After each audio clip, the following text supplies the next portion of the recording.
अब मैं बात कर रहा हूँ न्यूट्रॉन्स की। न्यूट्रॉन्स की अब मैं बात करता हूँ किसकी? न्यूट्रॉन्स की। न्यूट्रॉन्स के बारे में अपने को सबसे पहले किसने बताया? जेम्स चैडविक ने 1932 में। उन्होंने बताया कि अगर मैं बॉम्बार्डमेंट करूंगा एक thin sheet of beryllium element with alpha particle, अगर मैं अल्फा पार्टिकल की बॉम्बार्डमेंट करूंगा बेरिलियम शीट पर, तो क्या ऑब्जर्व होगा मेरे को? हाईली पेनिट्रेटिंग रेज, जो कि क्या कंसिस्ट करते हैं? एक स्ट्रीम ऑफ न्यूट्रल पार्टिकल्स की। तो उन्होंने, अगर मैं इसको इक्वेशंस की टर्म्स में बताऊं तो आपको, तो क्या हो जाएगा? 4 बेरिलियम 9 प्लस 2 E4, अगर मैं अल्फा पार्टिकल की बॉम्बार्डमेंट करवा रहा हूँ इस पर, तो मेरे को क्या मिल रहा है? 6 C12 कार्बन प्लस न्यूट्रॉन्स। तो यहाँ से उन्होंने न्यूट्रॉन्स को डिस्कवर किया। ठीक है ना? उन्होंने क्या ऑब्जर्व किया था इसमें? कि जो रेडिएशन वाज हाईली पेनिट्रेटिंग होंगे, और दूसरी बात क्या ऑब्जर्व की उन्होंने? जो रेडिएशन है वो अनइफेक्टेड होंगे इलेक्ट्रिकल और मैग्नेटिक फील्ड से। अपन ने देखा था, अगर मैं कैथोड रे ट्यूब की और अगर एनोड रे ट्यूब की इनकी बात करूं, तो वहां पर जो रेस थी वो किससे अफेक्टेड हो रही थी? इलेक्ट्रिकल और मैग्नेटिक फील्ड से। लेकिन यहाँ पर ये अफेक्टेड नहीं हो रही। इसका मतलब ये क्या है? न्यूट्रल है। ठीक है, ये यहाँ से अपन ने सब चीजों की थ्योरी पढ़ ली। अब अपन आगे की ओर मूव करते हैं। अपन ने यहाँ पर इलेक्ट्रॉन्स की डिस्कवरी पढ़ ली, प्रोटॉन्स की डिस्कवरी पढ़ी, न्यूट्रॉन्स पढ़ ली अपन ने बोहर का मॉडल, थॉमसन का मॉडल, रदरफोर्ड का मॉडल, अपन ने सब बेसिक्स को देख लिया। अब मैं बात करता हूँ एटॉमिक स्ट्रक्चर की, कि एटम का स्ट्रक्चर किस टाइप का होगा, एटम के स्ट्रक्चर में क्या क्या होगा। ठीक है ना? अब अपन आगे फर्दर मूव करते हैं। अब जैसे मैं बात करता हूँ एटॉमिक स्ट्रक्चर की,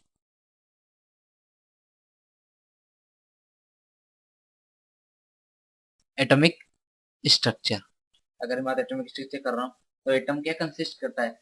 दो मेन पार्ट्स को कंसिस्ट करता है। फर्स्ट न्यूक्लियस को, सेकंड एक्स्ट्रा न्यूक्लियर रीजन को। तो मैं क्या बोल सकता हूँ कि फर्स्ट तो क्या है? न्यूक्लियस, और सेकंड क्या है? Extra nuclear, extra nuclear region. अब बात करते हैं न्यूक्लियस की। न्यूक्लियस क्या है? मैंने आपको बताया था, ये कहाँ पर सिचुएटेड होता है? सेंटर ऑफ द एटम में। जितने भी प्रोटॉन्स होंगे और नोट न्यूट्रॉन्स, अब न्यूट्रॉन्स की भी अपन ने डिस्कवरी कर ली। अपने को पता है कि न्यूट्रॉन्स होगा वो भी कहाँ पर होगा? न्यूक्लियस में।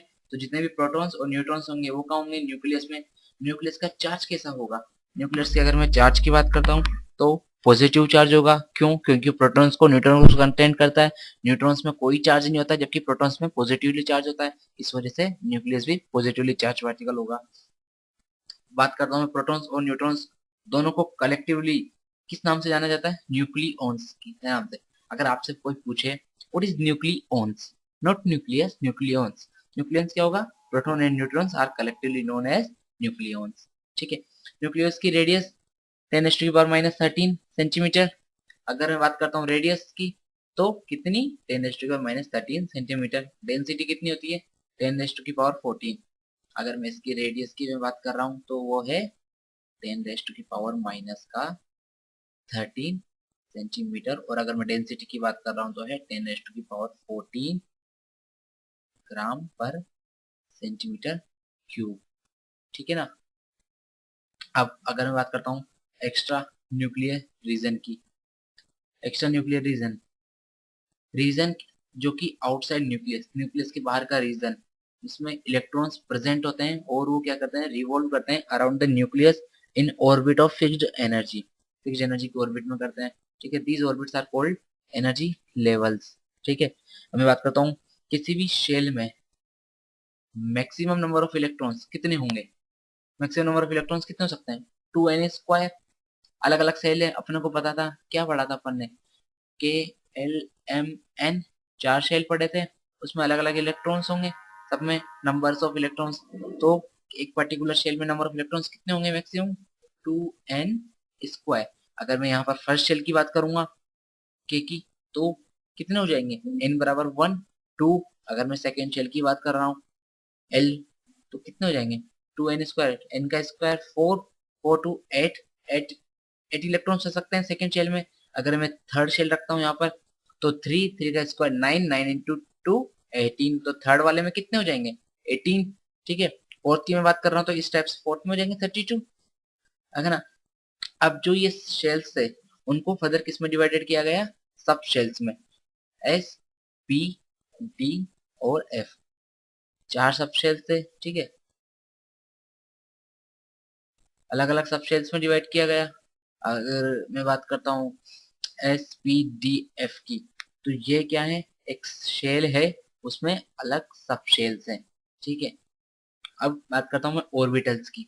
ऑर्बिटल क्या होता है, 3D स्पेस में एक रीजन जहां पर न्यूक्लियस के अराउंड होता है, जहां पर क्या होता है, probability of finding the electron is maximum, वहां पर इलेक्ट्रॉन को फाइंड करने की प्रोबेबिलिटी मैक्सिमम होती है। अगर मैं बात करता हूँ maximum capacity of each orbital is that 2 electron, ठीक है। अगर मैं बात करता हूँ, जैसे मैंने क्या बोला था, एक शेल है, फिर सब शेल है, फिर सब शेल भी किस में डिवाइडेड है, ऑर्बिटल्स में। ऑर्बिटल्स में क्या होंगे, जहां पर इलेक्ट्रॉन्स के फाइंडिंग होने की प्रोबेबिलिटी मैक्सिमम होती है, ठीक है ना। अगर मैं एक ऑर्बिटल की बात करता हूँ, तो वहां पर मैक्सिमम कितने इलेक्ट्रॉन मिल सकते हैं अपने को, 2 इलेक्ट्रॉन्स। तो मैक्सिमम नंबर ऑफ ऑर्बिटल, अब एक शेल में कितने मैक्सिमम नंबर ऑफ ऑर्बिटल्स हो सकते हैं, उसको मैं कैसे डिटरमाइन कर सकता हूँ, एन स्क्वायर से। मैंने क्या बताया आपको, maximum number of N square से। मतलब अगर मैं बात कर रहा हूँ एक ऑर्बिट की, फर्स्ट ऑर्बिटल, फर्स्ट में शेल में, तो मैं यहाँ एन बराबर कितना पुट करूंगा, 1, तो 1 का मतलब कितना है, 1 ऑर्बिटल। अगर मैं 2 पुट करूंगा तो कितना हो जाएगा, 4, मतलब सेकंड शेल में कितने ऑर्बिटल हो सकते हैं, 4। ये अपन फर्दर और डिस्कस करेंगे, अभी अभी अपन एक जनरल इंट्रोडक्शन कर रहे हैं, आगे मैं इसको डीप में और भी आपको बताऊंगा क्या होते हैं ये सब चीज। जितने भी ऑर्बिटल होंगे वो क्या होंगे, सेम एनर्जी के होंगे, ये अपने को पता होना चाहिए। अलग अलग ऑर्बिटल्स होंगे तो अलग अलग एनर्जी के होंगे, और अगर सब ऑर्बिटल्स होंगे तो सेम एनर्जी के होंगे, ठीक है। अब मैं बात करता हूँ थोड़ा डीप में जाके टाइप्स ऑफ ऑर्बिटल्स की। टाइप ऑफ ऑर्बिटल की अभी मैं बात करता हूँ, कितने टाइप्स के हैं, के एल एम एन, 4 टाइप्स के शेल हो गए। इन शेल्स में क्या होता है, फर्स्ट शेल में मैंने बताया था आपको एस, सेकंड में एस पी, थर्ड में बता रहा था एस पी डी, और फोर्थ में एस पी डी और एफ, चारों, ठीक है। मैंने आपको बताया था किसी भी शेल में मैक्सिमम नंबर ऑफ इलेक्ट्रॉन्स कितने हो सकते हैं, 2n स्क्वायर। अगर मैं बात करता हूँ यहाँ पर 2n स्क्वायर की, फर्स्ट ऑर्बिटल की बात करूंगा तो कितने इलेक्ट्रॉन जाएंगे, 2, 2 के 2 कहां पर फिल्ड होंगे, एस में। अगर मैं सेकंड की बात करूंगा तो कितने हो जाएंगे, 4, 8, 8 इलेक्ट्रॉन, तो 2 इलेक्ट्रॉन तो एस में और 6 इलेक्ट्रॉन पी में। थर्ड की बात कर रहा हूं तो कितना आ जाएगा, 18, 18 में 2 यहाँ पे एस वाले में, 6 पी वाले में और 10 डी वाले में। ऐसे ही 2 यहाँ पे, 6 यहाँ पे, 10 यहाँ पे, और यहाँ पर कितने बचेंगे, 14 यहाँ पर आ जाएंगे। इस टाइप से डिफरेंट डिफरेंट टाइप के अगर मैं बात कर रहा हूँ तो ये हो जाएंगे। अगर अब मैं आगे और बात करता हूँ तो मुझे पता होना चाहिए। अब मैं बात कर रहा हूँ S P D F orbitals की, ठीक है। तो S P D F first orbital की मैं लेता हूँ एस, एस ऑर्बिटल की अगर मैं बात करता हूँ, first S orbital, S orbital में अगर मैं आगे बढ़ता हूँ तो S subshell contain just one orbital which is non directional and spherical. अगर जैसे आपको एस सब, अगर मैं बात कर रहा हूँ एस ऑर्बिटल, एस ऑर्बिटल, ठीक है, कहने का मतलब है एस ऑर्बिटल स्पेरिकल शेप का होगा, ये यहाँ पर, ठीक है, ये एक्स एक्सिस, वाई एक्सिस और जेड एक्सिस। कहने का मतलब है जो एस ऑर्बिटल होता है वो क्या होता है, स्पेरिकल शेप का होता है एंड नॉन डायरेक्शनल। अब मैं यहाँ पर नॉन डायरेक्शनल वर्ड क्यों यूज कर रहा हूँ, क्योंकि ऑर्बिटल क्या बताया था मैंने आपको, जहां पर इलेक्ट्रॉन्स के फाइंडिंग होने की प्रोबेबिलिटी मैक्सिमम होती है, ये ऑर्बिटल होता है। अगर मैं बात कर रहा हूँ नॉन डायरेक्शनल वर्ड की, तो इसका मतलब हुआ कि यहाँ पर जो इलेक्ट्रॉन फाइंड होगा वो मेरे को कोई सी भी डायरेक्शन में इलेक्ट्रॉन यहाँ पर फाइंड हो सकता है, इसलिए मैं यहाँ पर वर्ड यूज कर रहा हूँ नॉन डायरेक्शनल। मुझे जो इलेक्ट्रॉन मिलेगा वो यहाँ भी मिल सकता है, यहाँ भी मिल सकता है, यहाँ भी मिल सकता है, कहीं भी, इसलिए मैंने इस वर्ड को यूज किया नॉन डायरेक्शनल। मैं अगर पी ऑर्बिटल्स की बात करता हूँ, पी वाले की, तो पी वाले के लिए मैं यूज करूंगा कि 3 ऑर्बिटल पी सबशेल। जो पी सबशेल मैंने आपको बताया था, सबशेल किस में फर्दर डिवाइडेड होते हैं, ऑर्बिटल्स में। जो पी सबशेल होगा वो 3 ऑर्बिटल में डिवाइडेड होगा। जैसे फर्स्ट अगर मैं बात करता हूँ तो इस टाइप से, सेकंड वाले की अगर मैं बात करता हूँ तो वो इस टाइप से होगा, और अगर मैं थर्ड वाले की बात कर रहा हूँ तो वो कुछ इस टाइप से होगा। आप लोग समझ रहे हो ना। और सबसे पहले क्या आते हैं, शेल्स, जिनको अपन एनर्जी लेवल बोलते हैं, के एल एम एन। उसके बाद क्या है, सब shells, P S P D F. उसके बाद क्या है, ऑर्बिटल्स, एस सब शेल्स में कितना ऑर्बिटल होगा, 1 ऑर्बिटल होगा, और एक ऑर्बिटल में मैक्सिमम नंबर ऑफ इलेक्ट्रॉन कितने हो सकते हैं, 2। ठीक है, अब मैं पी ऑर्बिटल की बात कर रहा हूँ, तो ये क्या है, पी ऑर्बिटल्स में अलग अलग, इसको मैं क्या बोलूंगा, डम्ब बेल शेप के। ये क्या था, स्पेरिकल शेप का था। ये कौन से शेप के हैं, डम्ब बेल शेप के। ठीक है ना, ये कौन से शेप के हैं, डम्ब बेल शेप। और अगर मैं बात करता हूँ एक्सिस की, तो ये कौन सा एक्सिस हो जाएगा, फर्स्ट वाला, ये वाला वाई एक्सिस, पी एक्स। ये कौन सा एक्सिस हो जाएगा, एक्स, ये जेड, ये वाई एक्सिस, यहाँ से ये जो जा रहा है वाई एक्सिस हो जाएगा।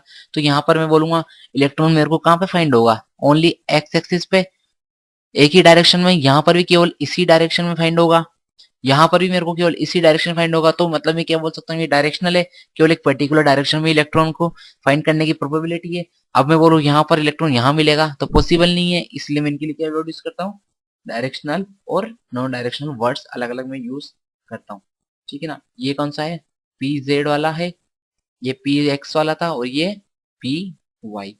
इसी टाइप से मैं डी ऑर्बिटल्स की बात करूंगा, तो थर्ड अगर मैं बात करता हूँ डी वाले की, डी वाले का शेप होता है डम्ब बेल टाइप का शेप होता है।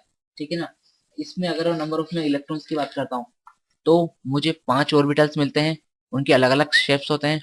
एक जैसे मैं बात करता हूँ D X Y, D X Z, इनके अलग अलग स्ट्रक्चर हो सकते हैं, आप इसको बुक से रेफर कर सकते हो, no problem. D X square minus Y square and final is D Z square. ये सब 3D डायग्राम्स हैं। ठीक है, ये अलग अलग डायरेक्शंस में है, इनके अलग अलग, जैसे मैं बात करता हूँ डी एक्स वाई की, डी एक्स वाई का स्ट्रक्चर किस टाइप से होगा, ये है, ठीक है, ये ये ये और एक ये। ठीक है, यहाँ से ये है, ये और एक ये हो गया एक्स एक्सिस, ये वाई एक्सिस, और एक ये Z axis, Y axis, X axis, और एक जेड एक्सिस, ये वाई और एक ये जेड एक्सिस हो जाएंगे। ये डी एक्स वाई वाला, यहाँ पे इलेक्ट्रॉन फाइंड करने की प्रोबेबिलिटी कहाँ है, पर्टिकुलर इसी डायरेक्शन में, यहीं पर इलेक्ट्रॉन मिलेगा। इनको बोलते हैं अपन double double dumbbell shape. ठीक है, ऐसे ही फाइनल अगर मैं बात करता हूँ फोर्थ, एक होता है फोर्थ वाला एफ। एफ में कितने मैक्सिमम नंबर ऑफ इलेक्ट्रॉन्स आ सकते हैं, 14 मैंने आपको बताया था। तो कितने होंगे इसमें ऑर्बिटल्स, 7 ऑर्बिटल होंगे इसके, इस टाइप से कुछ 7 बनेंगे। वो कॉम्प्लेक्स स्ट्रक्चर होता है, उसको अपने को समझने की इतनी कोई जरूरत नहीं है, अपने को ये पता होना चाहिए डी ऑर्बिटल, एफ ऑर्बिटल में 14 इलेक्ट्रॉन्स होते हैं और 7 ऑर्बिटल्स होंगे उनको फिल करने के लिए, क्योंकि एक ऑर्बिटल में कितने मैक्सिमम नंबर ऑफ इलेक्ट्रॉन आ सकते हैं, 2। फर्स्ट इलेक्ट्रॉन ऐसे, सेकंड इलेक्ट्रॉन ऐसे। ठीक है, अब मैं आगे बात करता हूँ ऑर्बिट और ऑर्बिटल में अंतर की। मैंने आपको बताया ऑर्बिट क्या होते हैं, फिक्स्ड एनर्जी लेवल होते हैं, जहां पर इलेक्ट्रॉन क्या करता है, रिवॉल्व करता है। ठीक है, अगर मैं बात करता हूँ ऑर्बिटल की, ऑर्बिटल क्या होगा, जहां पर इलेक्ट्रॉन के फाइंड होने की प्रोबेबिलिटी मैक्सिमम होती है। ऑर्बिट क्या होगा, सर्कुलर शेप का होगा। ऑर्बिटल अलग अलग शेप के होंगे, एस वाला ऑर्बिटल स्पेरिकल होगा, तो पी वाला डम्बेल शेप का होगा, तो डी डबल डम्बेल शेल का होगा। ऑर्बिट और क्या होता है, electron move around the nucleus in one plane में, जो इलेक्ट्रॉन होता है वो कहाँ पर मूव कर रहा है, around the nucleus in one plane में, तो ये क्या होता है, ऑर्बिट। लेकिन अगर मैं बात करूं electron can move around nucleus along 3D space में, अगर इलेक्ट्रॉन 3D स्पेस में मूव कर रहा है तो वो ऑर्बिटल्स हो गए। ये डिफरेंट डिफरेंट इनमें कुछ अंतर होते हैं। ठीक है, अब मैं बात करता हूँ इसके बाद इलेक्ट्रॉनिक कॉन्फ़िगरेशन। ठीक है, इलेक्ट्रॉनिक कॉन्फ़िगरेशन का अपने बोहर मॉडल्स का थोड़ा पता है ही सही। बात कर रहा हूँ electronic electronic configurations, electronic configuration की मैं बात कर रहा हूँ एटम के, तो अपने को पता है जो इलेक्ट्रॉन्स होते हैं वो डिफरेंट डिफरेंट शेल्स में होते हैं, है ना। और अगर मैं बात करता हूँ अलग अलग ऑर्बिटल्स होते हैं के एल उनके अपन ने नाम क्या दिए थे, 1 2 3 4, maximum number of electrons 2n² होंगे। अगर आउटर मोस्ट शेल में फुल 8 इलेक्ट्रॉन्स होंगे तो अपन उसको बोलते हैं ऑक्टेट, और अगर आउटर मोस्ट शेल में 2 इलेक्ट्रॉन होते हैं तो उसको अपन क्या बोलते हैं, डुप्लेट। अगर मैं बात करता हूँ जैसे हाइड्रोजन एटम लेते हैं, तो ये क्या है, हाइड्रोजन एटम, हाइड्रोजन में कितना इलेक्ट्रॉन होता है, 1, तो मैं इसको यहाँ 1 कर दूं तो ये क्या है, एक इलेक्ट्रॉन।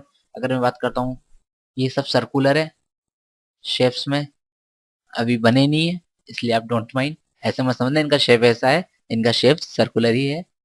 मैं बात कर रहा था सोडियम एटम्स की, सोडियम का किस क्या होता है, अपने को पता है सोडियम एटॉमिक नंबर कितना होता है, 11। तो फर्स्ट शेल में कितने आते हैं मैक्सिमम नंबर ऑफ इलेक्ट्रॉन्स? अगर मैं बात करता हूँ 2n² से, तो फर्स्ट शेल में मैक्सिमम नंबर कितने आ सकते हैं? 2। सेकंड वाले मैक्सिमम नंबर कितने आ सकते हैं? 8। कितना हुआ? 2 8 10 हो गया, कितना बचा? 1। थर्ड शेल में कितना लिख दूं मैं? 1। तो मतलब 2 इलेक्ट्रॉन्स तो फर्स्ट वाले में, 8 सेकंड में, 8 और आउटर मोस्ट में कितना बचेगा? 1 इलेक्ट्रॉन। तो ये किसका हो गया? सोडियम का। ये किसका है? हाइड्रोजन का। तो इस टाइप से ये होते हैं, इनका अरेंजमेंट होता है। ठीक है। अब इलेक्ट्रॉनिक कॉन्फ़िगरेशन की जरूरत क्यों पड़ी? क्या सिग्निफिकेंस है इसके? एक्चुअली अगर मैं बात करता हूँ इलेक्ट्रॉनिक कॉन्फ़िगरेशन की, तो मुझे इनसे क्या पता लगता है? इन एटम्स की केमिकल प्रॉपर्टीज की। अगर किसी भी एटम्स के वैलेंस शेल में अलग डिफरेंट डिफरेंट एटम के वैलेंस शेल में अगर सेम इलेक्ट्रॉन्स है, तो इसका मतलब उनकी क्या होगी? केमिकल प्रॉपर्टीज भी सेम होगी। क्यों? क्योंकि केमिकल रिएक्शंस में कौन पार्ट लेगा? जो आउटर मोस्ट शेल के इलेक्ट्रॉन्स होंगे वही पार्ट लेंगे। अगर वही सेम है तो मतलब सेम टाइप की रिएक्शंस करेंगे, तो इसलिए केमिकल प्रॉपर्टीज जो होगी उसको बताएंगे। उनका इंपॉर्टेंट रोल होता है।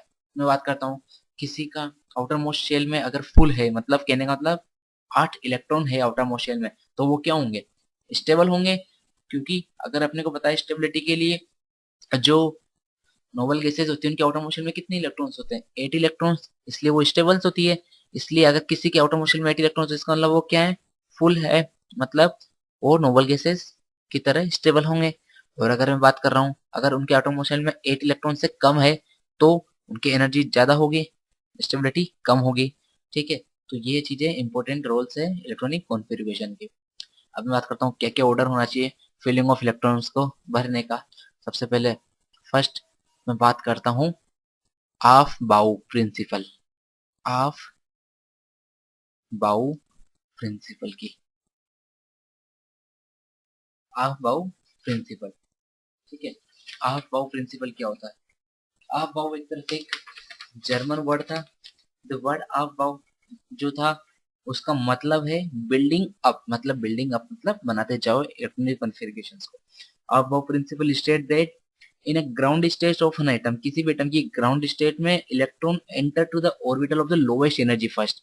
मतलब अगर मैं ग्राउंड स्टेट की बात करता हूँ तो इलेक्ट्रॉन सबसे पहले किस में जाएगा? लोवेस्ट एनर्जी वाले में। और उसके बाद किस में जाएगा? हायर ऑर्डर की वाले में जाता फिल होता है जाएगा। ठीक है।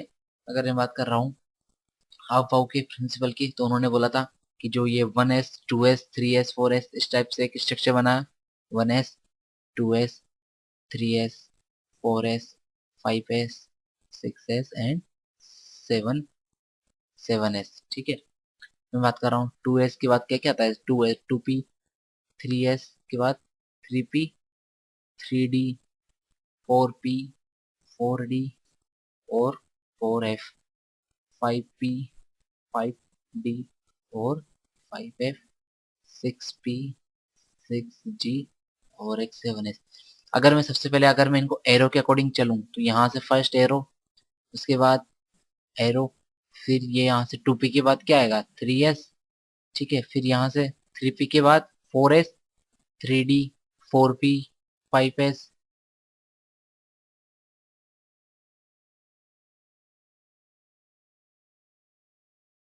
ठीक है। मतलब अगर मैं एरो से चल रहा हूँ तो सबसे पहले मैं किस फर्स्ट एरो सबसे पहले मैं किसको फिल करूंगा? 1s को। उसके बाद किसको फिल करूंगा? 2s को। उसके बाद मैं किसको फिल करूंगा? 2p को। फिर मैं किसको फिल करूंगा? 3s को।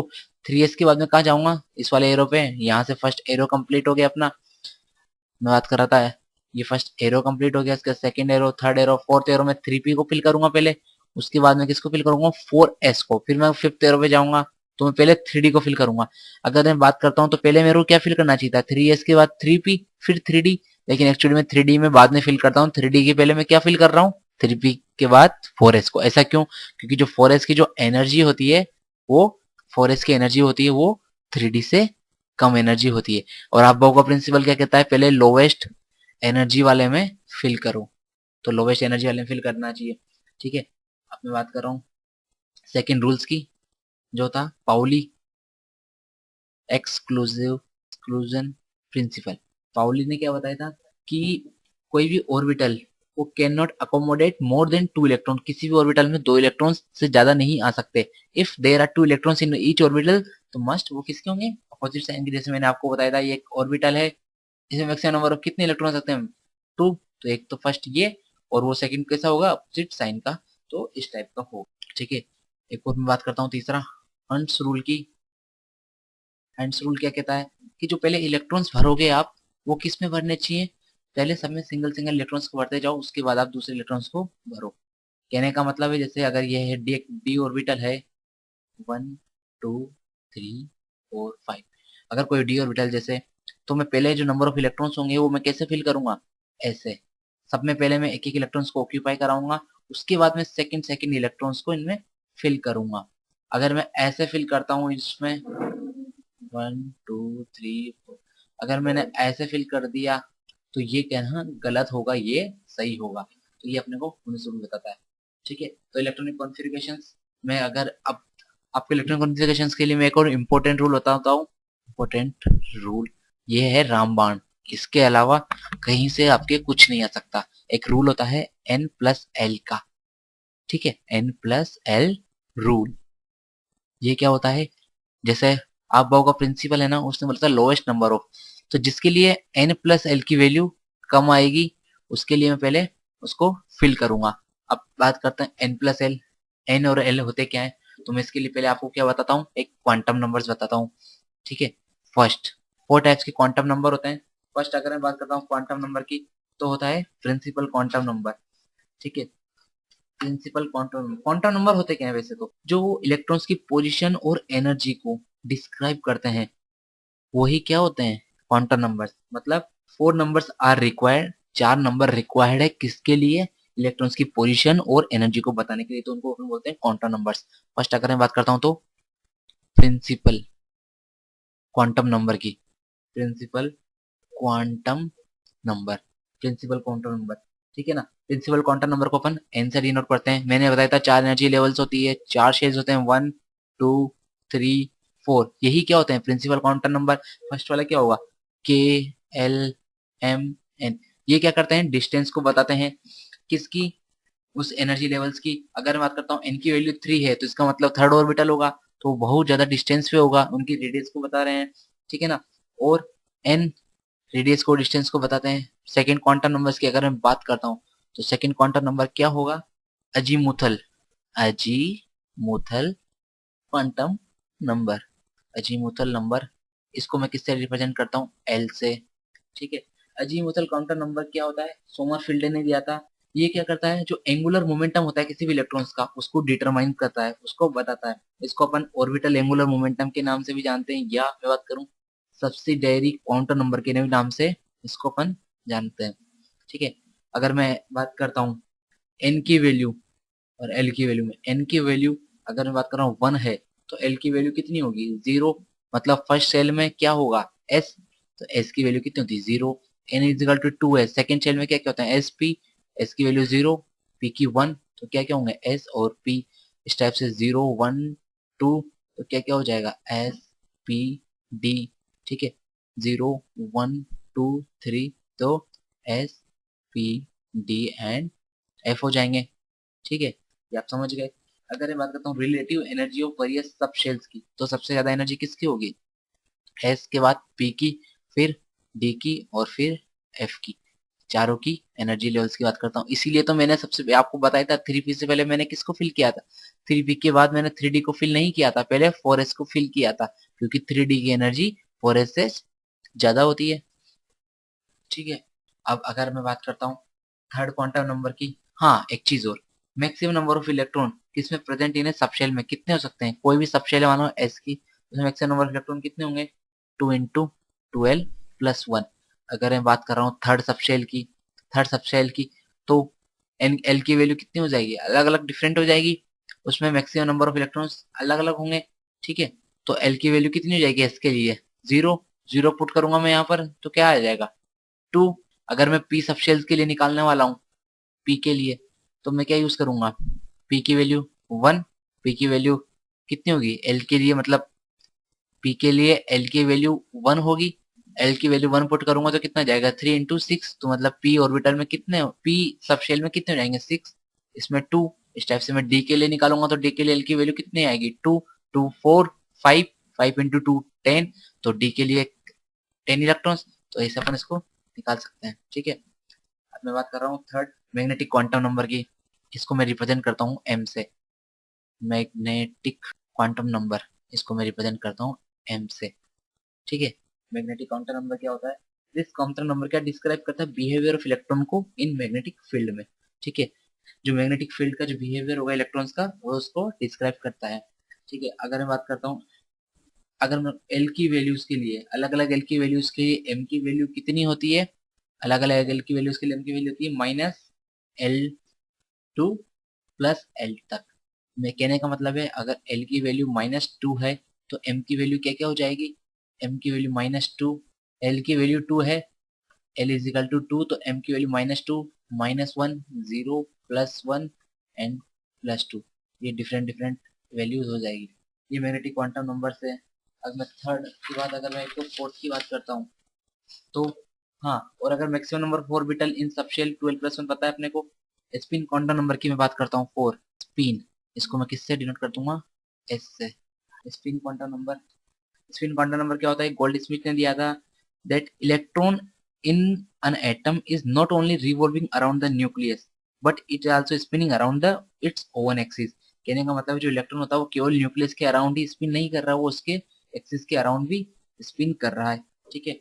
तो स्पिन क्वांटम नंबर्स, अगर मैं बात करता हूँ पॉजिटिव के लिए, क्लॉकवाइज के लिए, तो क्लॉकवाइज के लिए अपन यूज करते हैं, क्लॉक वाइज के लिए अपन +12 एस की वैल्यू होती है, ये क्लॉकवाइज, और -12 की अगर मैं बात कर रहा हूँ तो ये एंटी क्लॉकवाइज के लिए होती है, एंटी क्लॉकवाइज के लिए, ठीक है ना। इसकी अलग अलग वैल्यूज होती है, ये एंटी क्लॉकवाइज के लिए होती है। अब मैं बात कर रहा था तो n+l रूल्स क्या बोलता है? n+l रूल्स मैं आपको बता रहा था, उसके अकॉर्डिंग एनर्जी को अपन डिटरमाइन कर सकते हैं। अगर कोई चीज है, जैसे इसकी वैल्यू है 4p, ठीक है, तो 4p के लिए मैं n+l की वैल्यू निकालूंगा तो क्या हो जाएगी? n कितना है यहाँ पर? 4p, l कितना हो जाएगा इसके लिए? 0, 1, तो मैं 1 ले लूं तो कितना आ जाएगा? 4 + n = 5, तो इसके लिए n+l की वैल्यू कितनी आ गई? 5। अगर मैं बात करता हूँ, जैसे अपन ने लिया था 3D, और किसको लिया था अपन ने? 4s को। अपन, आपने पूछा था कि 3D से पहले अपन ने 4s क्यों भरा, आपके माइंड में क्वेश्चन आया होगा, ठीक है। तो मैं बात कर रहा हूँ 3D की और किसकी? 4s की। तो 3D के लिए n+l की वैल्यू कितनी आएगी? 3 + 2 5, और 4s के लिए कितनी आ रही है? 4 + 0 = 1। n+l की वैल्यू किसके लिए कम आ रही है? इसके लिए, तो मैं पहले इलेक्ट्रॉन्स किसमें फिल करूंगा? इसमें। इसका मतलब जिसमें n+l की वैल्यू कम आती है उसको मैं पहले फिल करता हूँ, ठीक है। तो इसमें मैं बाद में फिल करूंगा, ये n+l का रूल होता है, ठीक है। अब वैलेंस इलेक्ट्रॉन और वैलेंस शेल अपने को पता है। वैलेंस शेल क्या होता है? जो आउटर मोस्ट शेल होता है उसी को अपन वैलेंस शेल बोलते हैं, और उसमें जितने नंबर ऑफ इलेक्ट्रॉन्स होते हैं उसी को अपन वैलेंस इलेक्ट्रॉन बोलते हैं। अब मैं बात करता हूँ वैलेंसी की। वैलेंसी क्या होता है? वैलेंसी कंबाइनिंग कैपेसिटी होती है, मतलब कोई भी इलेक्ट्रॉन दूसरे एटम के साथ कितना कंबाइन हो सकता है, जैसे मैं बात करता हूँ तो वो उसकी वैलेंसी होती है। सोडियम की मैं बात कर रहा हूँ, Na2, 1 एटम दूसरे को दे सकता है, तो उसकी वैलेंसी कितनी है? 1। तो ये होती है कंबाइनिंग कैपेसिटी। अब आपको 2-3 वर्ड्स जो आपके सुने होंगे आपने, पहले मैंने आपको बताया था डाल्टन एटॉमिक थ्योरी में आइसोटोप्स के बारे में। आइसोटोप्स क्या होते हैं? The isotopes of an element have the same atom number but different atomic mass, मतलब उनका एटॉमिक नंबर तो सेम होता है लेकिन एटॉमिक मास क्या होता है? डिफरेंट होता है। उनको अपन क्या बोलते हैं? उनको अपन क्या बोलते हैं? आइसोटोप्स। उनको अपन क्या बोलते हैं? आइसोटोप्स। जैसे एग्जांपल लेता हूँ मैं आइसोटोप्स के, तो 1H1, 1H2 और 1H3 क्या होता है? आपको पता होना चाहिए, प्रोटियम, ड्यूटेरियम और एक टाइट्रियम, ठीक है। ये होते हैं 1H1, 1H2, 1H3। क्या इसमें एटॉमिक नंबर सेम है? यस, 111। क्या इसमें एटॉमिक नंबर सेम है? हाँ। क्या लेकिन इसमें मास नंबर अलग अलग है? 1H1, 1H2, 1H3, हाँ। तो क्या ये आइसोटॉप्स होंगे? यस। इसी टाइप से अगर मैं बात करता हूँ आइसोबार्स की, जस्ट डिफरेंट। आइसोबार्स में क्या होता है? एटॉमिक नंबर डिफरेंट डिफरेंट होते हैं जबकि एटॉमिक मास सेम होते हैं। तो 6n14 और 7n14 में क्या होगा? एटॉमिक नंबर तो अलग अलग है लेकिन एटॉमिक मास सेम है, तो वो उनके क्या कहलाएंगे? आइसोबार्स। इसी टाइप से आइसोटोन्स, जिसमें नंबर ऑफ न्यूट्रॉन्स सेम होते हैं। जैसे मैं बात करता हूँ 6c13 की और 7n14 की, तो क्या होता है? 6c13 में कितने न्यूट्रॉन्स होंगे? 7। 7n14 में कितने न्यूट्रॉन्स होंगे? 7। तो दोनों में न्यूट्रॉन्स सेम है, तो इसको मैं बोलूंगा आइसोटोन्स। मैं बात कर रहा हूँ आइसो इलेक्ट्रॉनिक की। तो नंबर ऑफ इलेक्ट्रॉन सेम होते हैं। जैसे एग्जांपल की बात करता हूँ, 17 क्लोरीन माइनस 18 क्लोरीन 18 आर्गन, तो क्या होगा, इनमें इलेक्ट्रॉन सेम है, तो इसको बोलते हैं अपन आइसो इलेक्ट्रॉनिक। तो ये था बच्चों अपने एटॉमिक स्ट्रक्चर। आई होप आप सबको ये समझ में आया होगा जो मैंने पढ़ाया। आप इसको एक बार रिवॉल्व करना अपने मॉड्यूल से पढ़ सकते हो आप लोग। ठीक है, थैंक यू।